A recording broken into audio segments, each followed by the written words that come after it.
Today, I'm going to be reloading 44 Magnum on a Lee Classic turret press. I have the brass tumbling to be cleaned right now. Time to get this brass cleaned, 44 Magnum.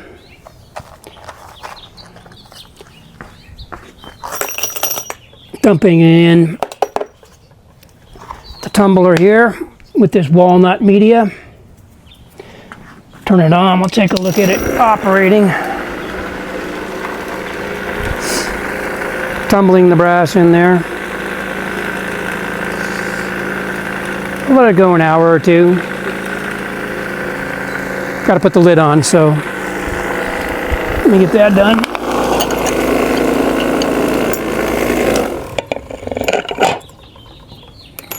Lid on, and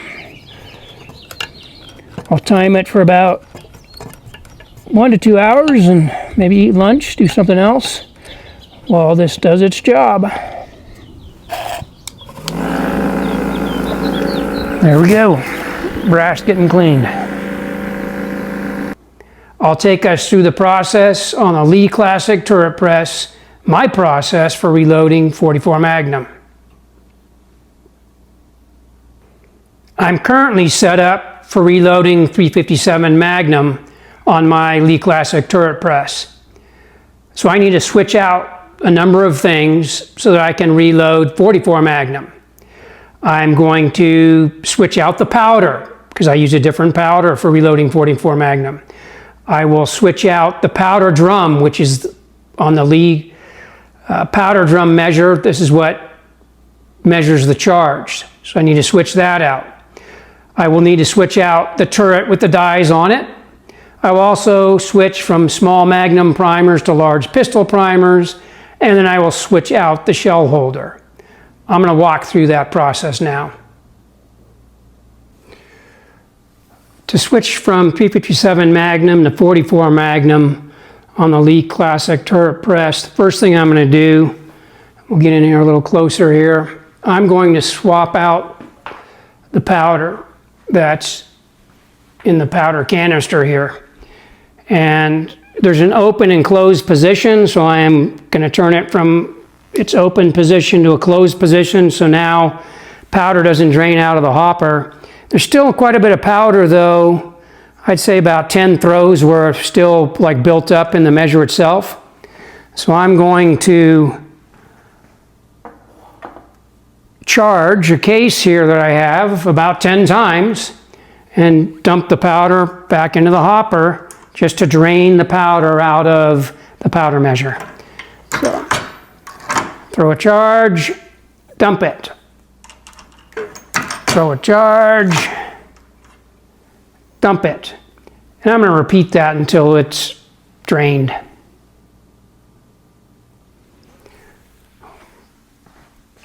One last one. That confirms that it's empty. The powder measure is now empty of the powder that I was using for 357 Magnum, which, if you're curious, IMR 4227. I have a whole video on reloading 357 Magnum, so check that out if you like. So a funnel is kind of a handy thing to have. So I just made one out of some paper. And now I'm just going to dump out of the hopper into its original container the powder. And it's important to get all that powder out. We don't want to be mixing powder, so I'm being sure that I get all the powder out of this hopper. And that's the first step. Now that I've got all the powder out of the hopper and out of the measure, I'm going to go ahead and take the this Lee powder drum measure off of this die. These are the 357 Magnum dies. And I'm going to just go ahead and get this Lee Safety Prime. These are the small Magnum primers for 357 Magnum. Not going to be using those, setting those aside. I'll be using large pistol primers for reloading 44 Magnum. But I'm going to keep this off for now to have room to be able to work on the press.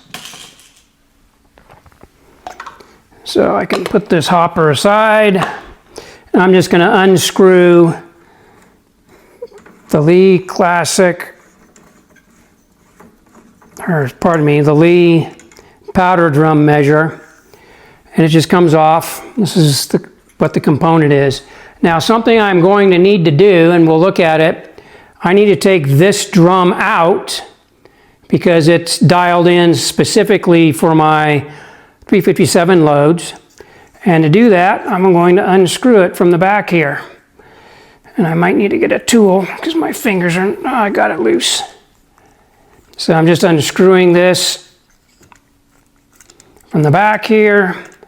And this will allow me to swap out the powder drum. That's the 357 Magnum powder drum for the 44 Magnum one. So we'll look at that here in 1 second. Got that screw out. Set that aside. And now this powder drum just pops out.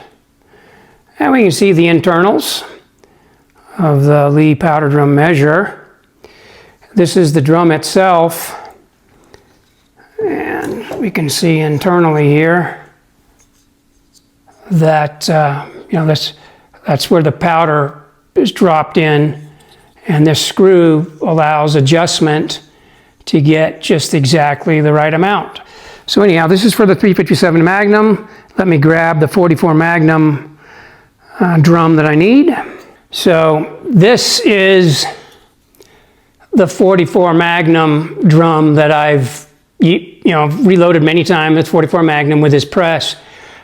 Hopefully you can pick up on camera that in writing on there, I'm able to write on there a little label for what the charge is. It's 18.8 of VVN110. So this is how I can tell, this is how I know that this is exactly the powder drum that I want.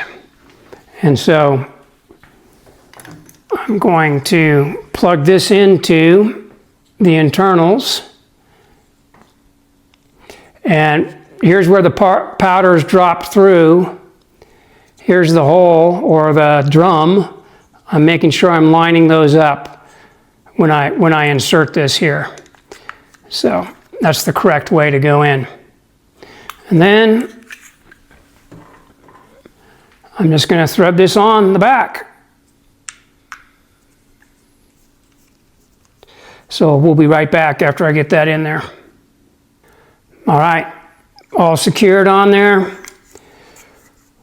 Got my 44 Magnum powder drum installed. I'm going to now set this aside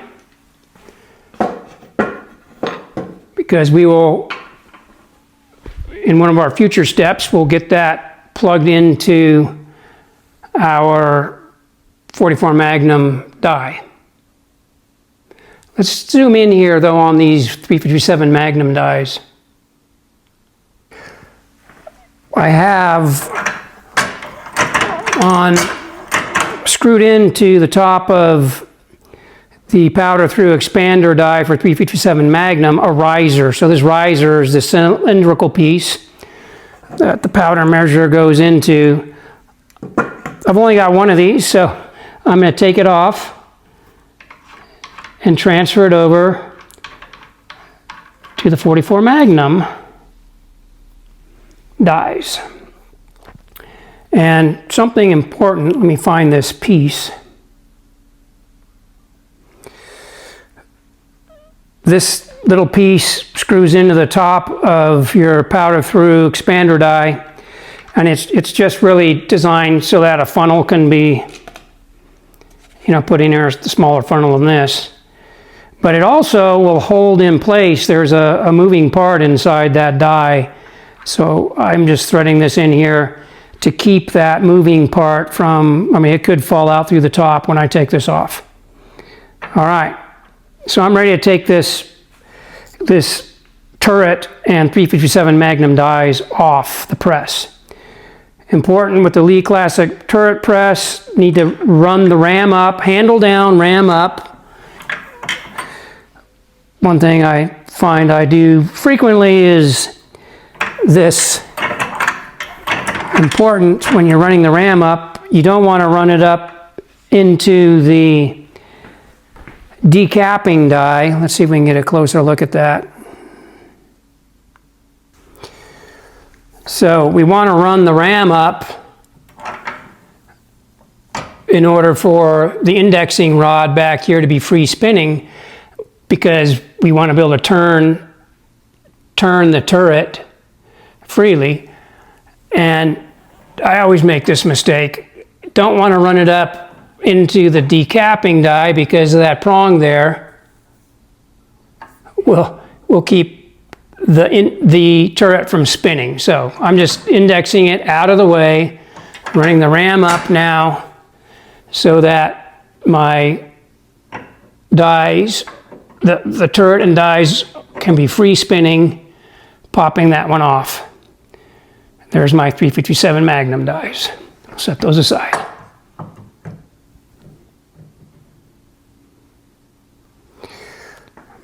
All right, let's move that powder out of the way. Put the lid on it actually right away. Should have done that earlier. And back here are my 44 Magnum dies already on the turret. So I'm going to go ahead and install this turret on the press. And again, the ram is up. I'm going to make sure that this depriming prong is not lined up over the ram, so I'm going to make sure it goes to the back. And then I'm going to set, again, the ram is up, which allows this indexing rod here to be free spinning, which is very important. So it's free spinning in there. Making sure the deprimer die is not lined up over the ram. Set it on here. Twist the indexing rod so it drops in. And I just put the 44 Magnum turret on the press. Test out the indexing, looking good. Very good. While I'm here, I may as well swap out the shell holder. So here's the shell holder for the 44 Magnum. Taking out the shell holder for 357 Magnum, and I'll set that one aside and take the 44 Magnum shell holder and slip it into the slot. Good. Now I'm going to go ahead and set up the powder measure on the 44 Magnum's powder through expander die. So I'm just going to unscrew this piece off the top.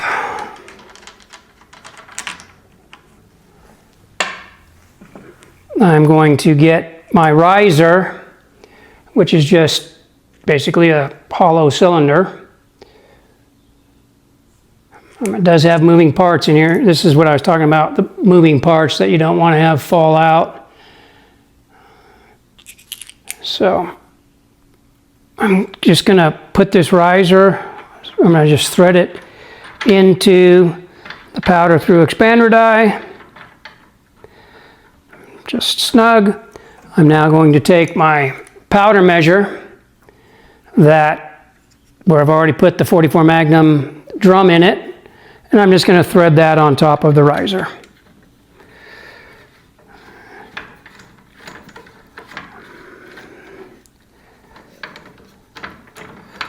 And just snug.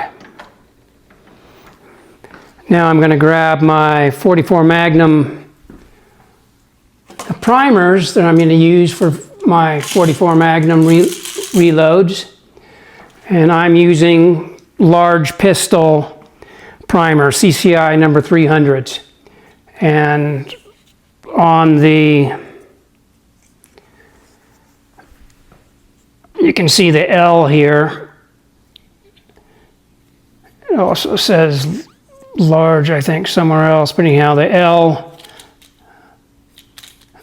is for large, and this is the Lee Safety Prime system.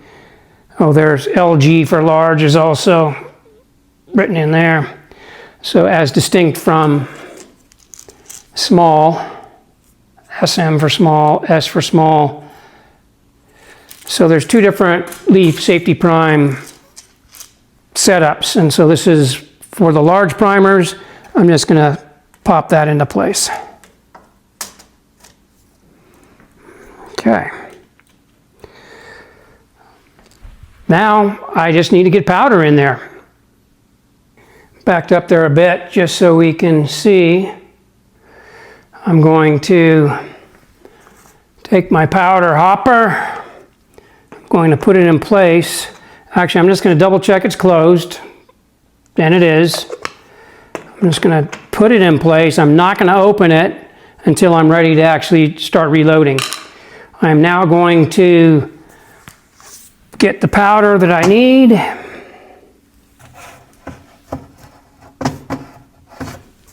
I'm reloading with 44 Magnum with the VV N110. Vitaviori, I may not be pronouncing that correctly, so I just say VV, makes it easy. N110, triple checking my recipe here. This is my recipe for 44 Magnum. Triple checking that I have the correct powder. VV N110, I do. I'm going to go ahead and dump this into the hopper.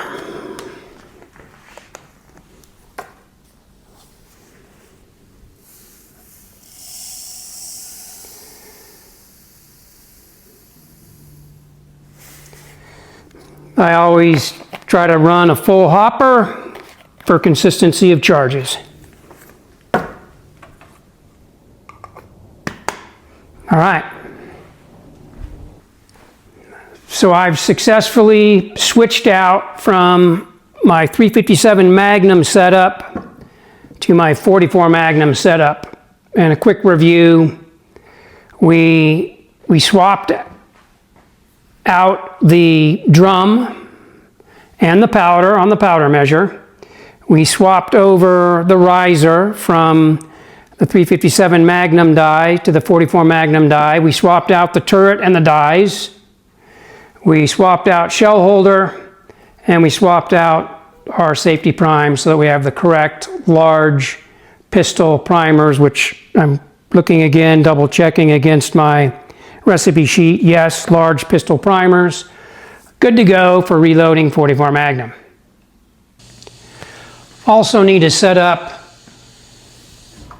on the press a priming arm. This is a priming arm.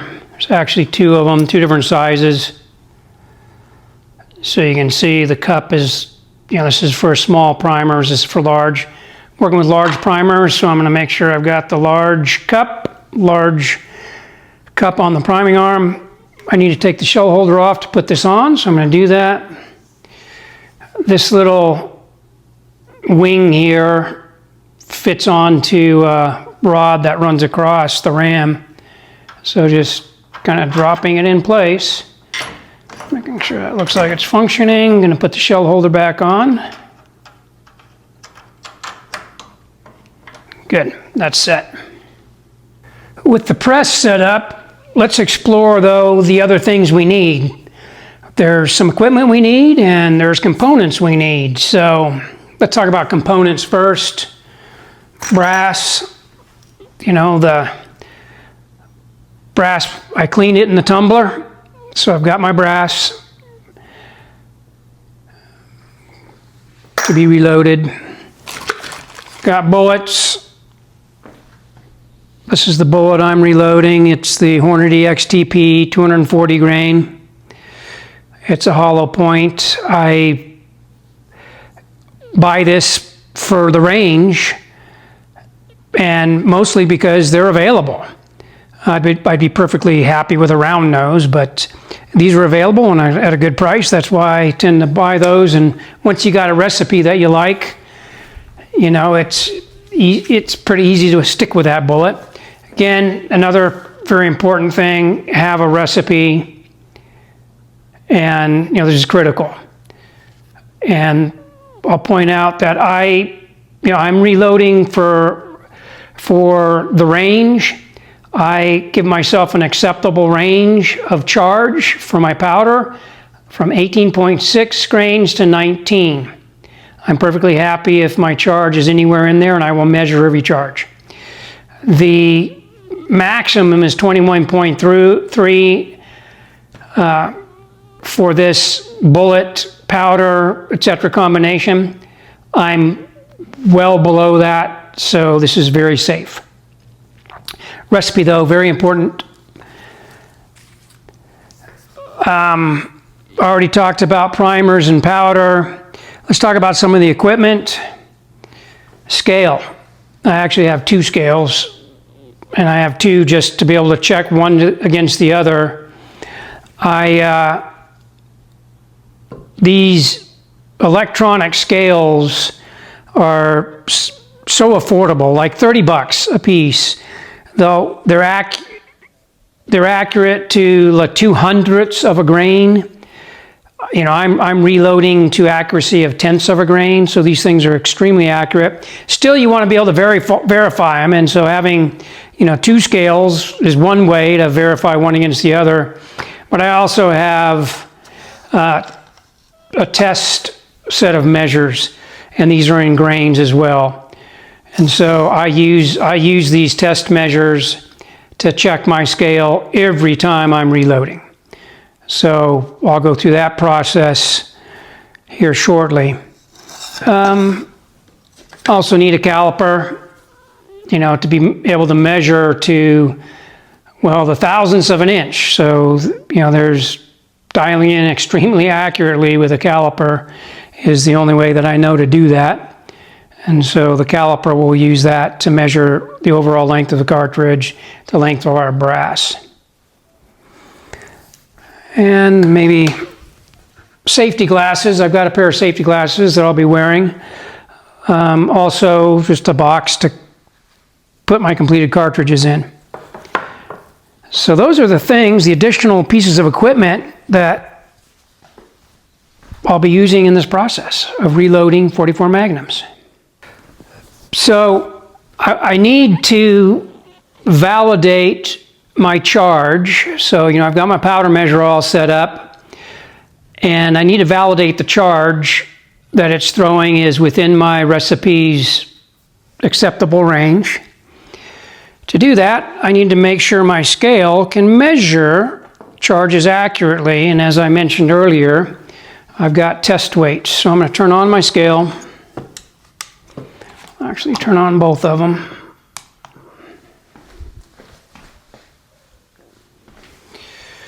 And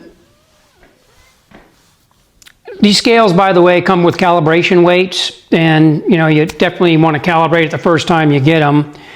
But I've never needed to calibrate them, you know, since I purchased them, and that's been years. But the calibration weights are there just in case you ever need to feel like you need to recalibrate them. And I would recalibrate it if, for whatever reason, I go to weigh and I feel like with my test weights that it is so far off that I feel like I need to recalibrate. So this is a 10 grain test weight.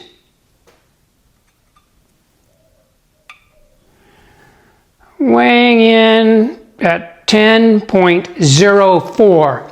So I'm 4/100ths off. Now that could be, you know, 2/100ths off because of the scale's accuracy, plus the 2/100ths off in terms of the test weight's accuracy.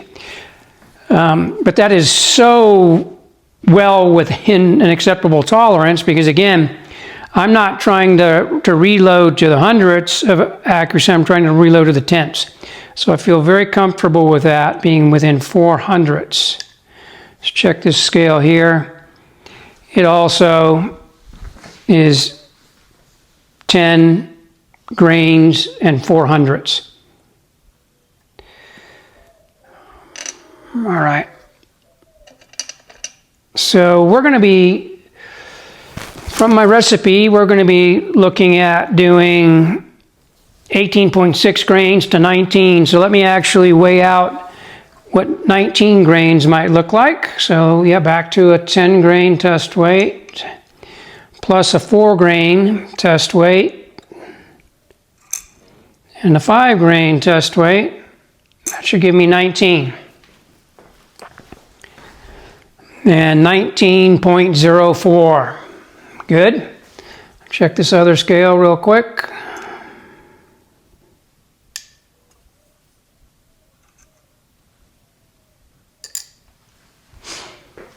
$19.02.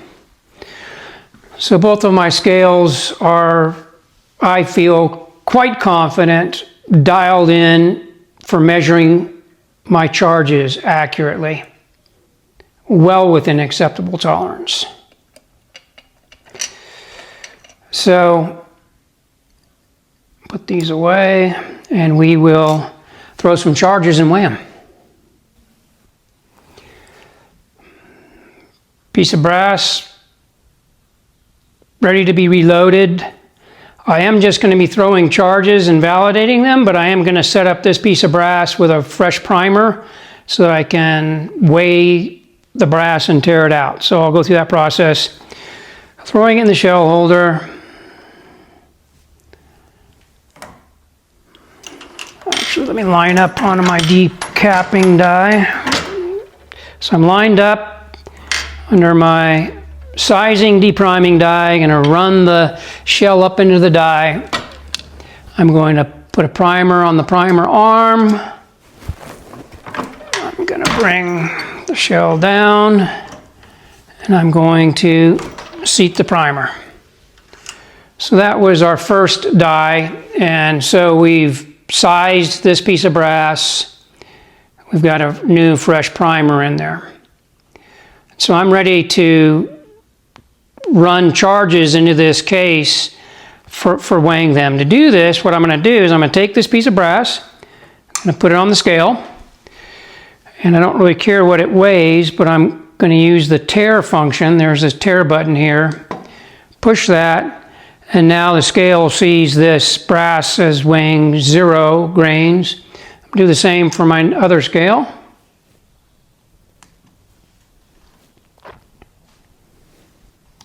So both scales are tared out, and so this piece of brass weighs 0 from the scale's perspective. So now I'm ready to throw a charge in here. So I'm just running the brass up into the expander powder die. I got nothing because I need to first turn my hopper from a closed position to an on position.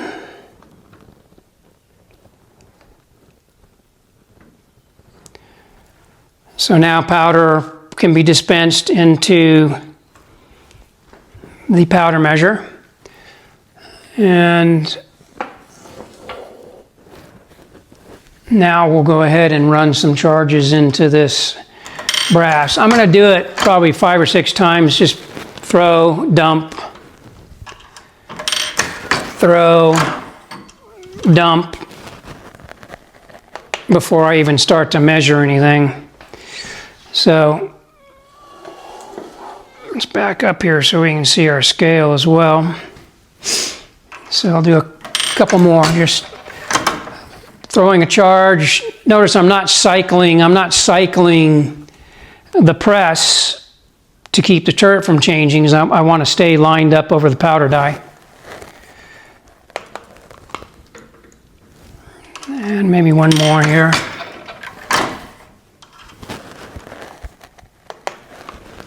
Okay, let's, one more, and I'm going to double check the weight of my brass as it's teared out. Should show 0 on the scale. It does. Checking the other one, 0 as well. All right, so let's run a charge in here and weigh it.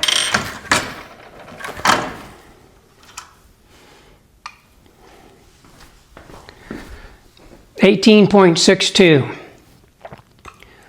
My recipe calls for between 18.6 and 19. So that's well within, I mean, that's right on the bottom of my range. That's test number 1. Let's do few more of those.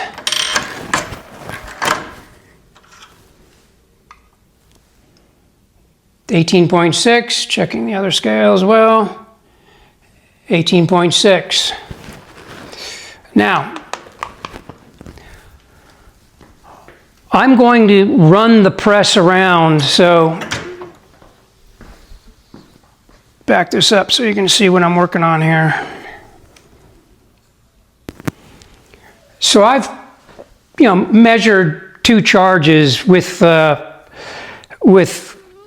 powder die not moving, not cycling. So watch, as I'm cycling the press from die to die, notice the wobble that's occurring here.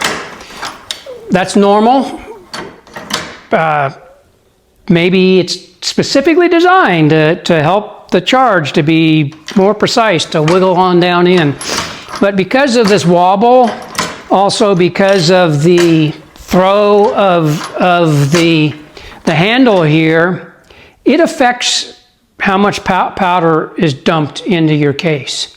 So I did a couple just lined up over the powder measure. Now I'm going to simulate like I'm reloading, throw a charge, and see what this weighs.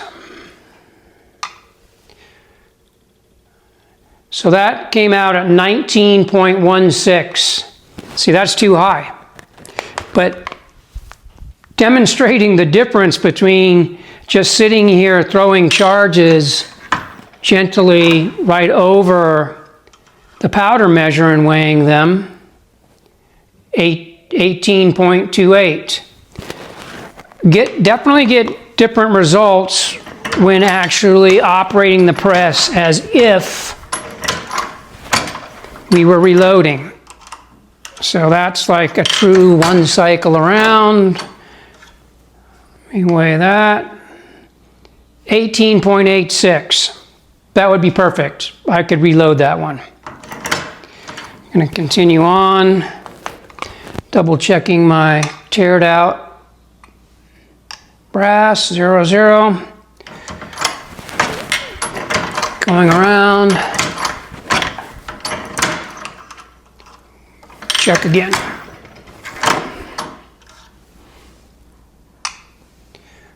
$18.94. Awesome. Just what I want to see. Again, well within the range of 18.6 to 19. I actually have labeled my description for this is 18.8. I found that the way the powder measure is, or the way the drum's dialed in, it's coming in at about 18.8, which I'm happy with. So I'm going to go ahead and start reloading. I will be weighing every charge you'll see, so I'm verifying every charge as we go. So let's complete this piece of brass. We'll get this one reloaded. It's already has a new primer in it. I'm going to tear it out one more time to be sure it's at 0. I am going to run the powder, measure around one more time. I'm going to drop a charge and weigh it. 18.82, perfect.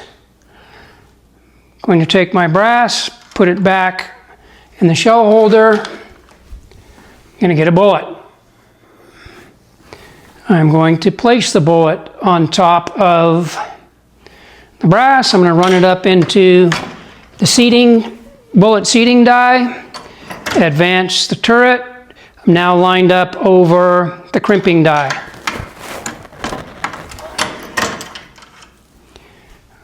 We now have completed a 44 Magnum. We'll get in closer here now and take a close look at this process. Let's take a closer look at reloading 44 Magnum. Got our brass. Into the shell holder we go. Lined up over the sizing depriming die. Running the brass into the die, it got deprimed and sized to fit the chamber perfectly. While we're here, I'm going to put a primer in place with the Lee Safety Prime. So it's just a thumb push forward, press it in, and you can see a primer got placed inside this priming arm. See that primer in there? All right.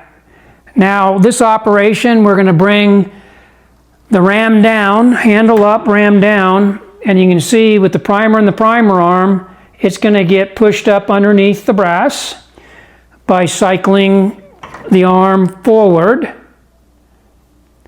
And then with a press, firm, it presses the primer into the primer pocket.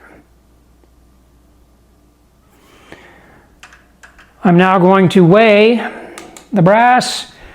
Actually, don't really care about the weight of the brass. You know, I'm putting it on the scale. I'm going to tear it out. Scale thinks the brass with the primer in it now weighs 0. I'm lined up over the powder charging, the expander powder through charging die. I'm going to run the brass up in there. The brass got expanded and powder charged. I'm now going to go weigh this on my scale.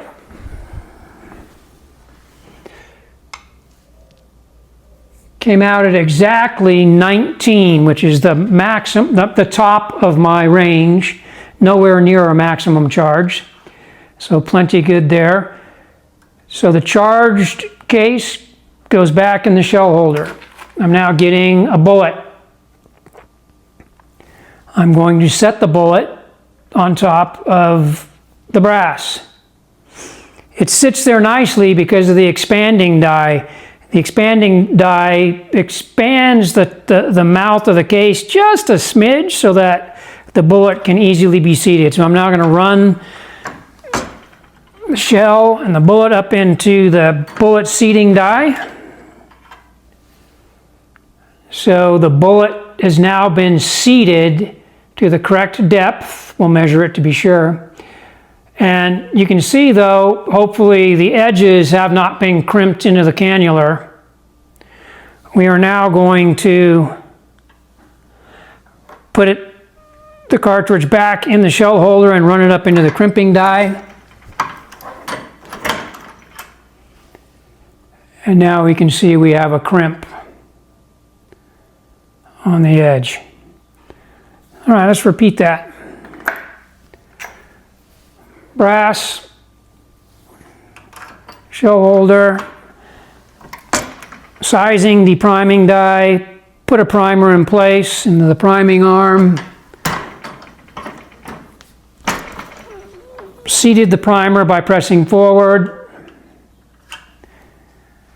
Gonna tear out this brass on the scale. Brass scale now thinks the brass is 0. Back in the shell holder we go. Run it up into the expanding die, the powder through expanding die, which expanded the mouth of the case. So just expanded the mouth of the case just a little to be able to receive a bullet, and dumped powder in. We're going to now weigh that powder charge.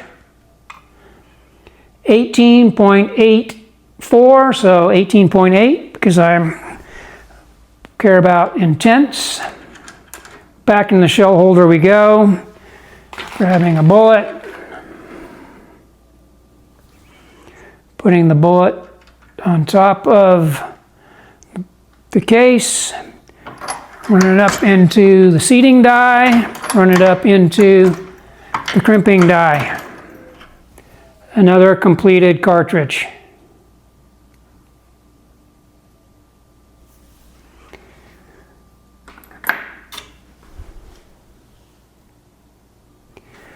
One more. Brass. Lined up over the sizing depriming die. Run that up in. Get a primer into the primer arm. Seat the primer into the primer pocket. Good.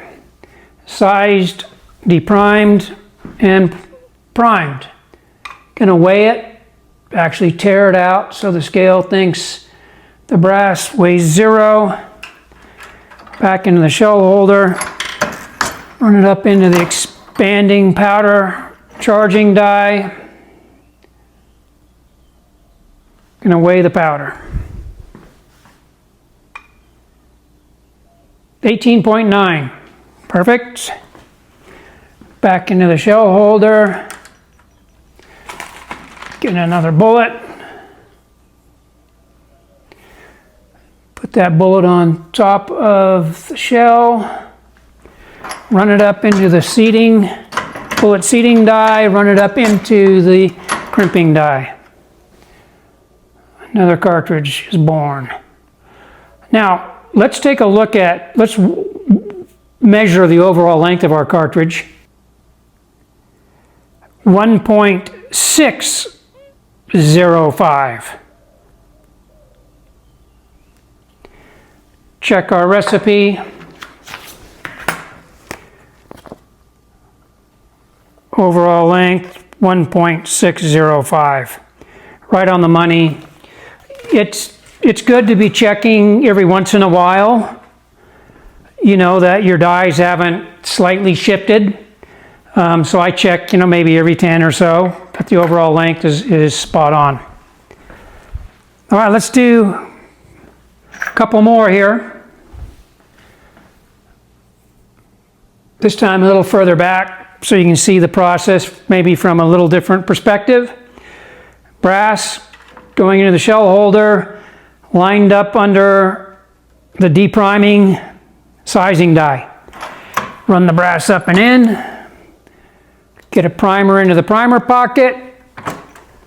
Bring the shell down and seat that primer. So there we go. We've got a new primer in the primer pocket. Size, deprimed, primed. We are going to come over to our scale. Tear this out so the scale thinks that the brass is at 0.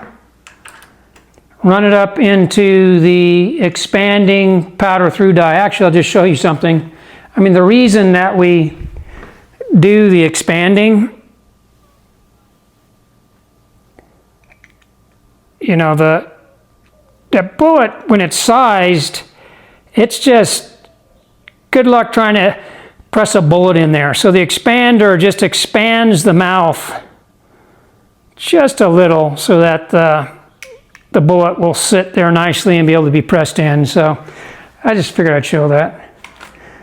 All right, so we're gonna run it up into the expander, powder through powder charging die. Got powder, visually verified, weighed at 18.64, perfectly within my range. Getting a bullet.